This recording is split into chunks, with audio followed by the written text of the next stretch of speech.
Naxçıvan Dövlət Universitetində aprel döyüşləri və 44 günlük vətən müharibəsi şəhidlərinə həsr olunan Şəhidlərin izində Apreldən Zəfərə adlı tədbir keçirilib.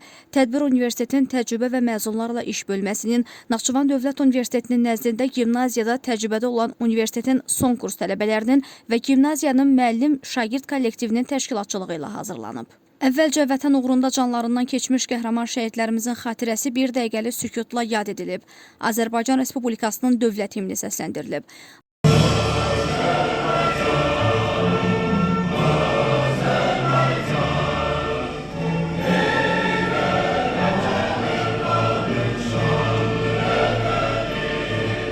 Ali Təhsil Ocağının İncəsənət Fakültəsində baş tutan tədbirdə Naxçıvan Dövlət Universitetinin rektoru Elboris İsayev aprel döyüşlərini tarixi hadisə kimi qələbəyə aparan yolun başlanğıcı hesab etdiyini söyləyib.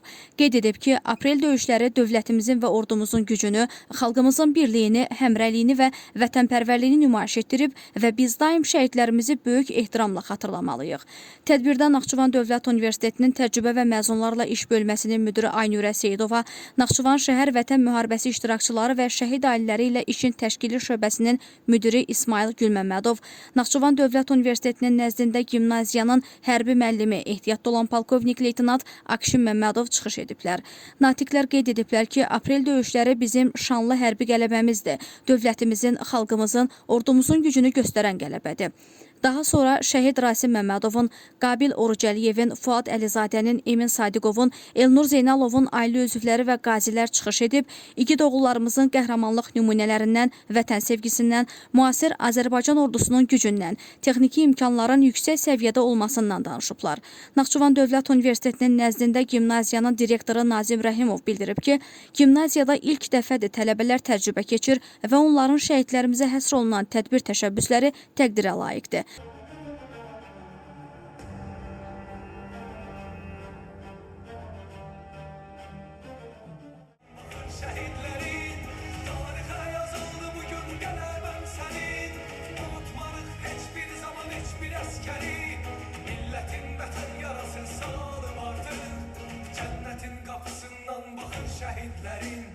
Tədbir Naxçıvan Dövlət Universitetinin nəzdində gimnaziyanın şagirdlərinin təqdimatında bədii səhnə kompozisiyası və qiraətlərlə davam edib.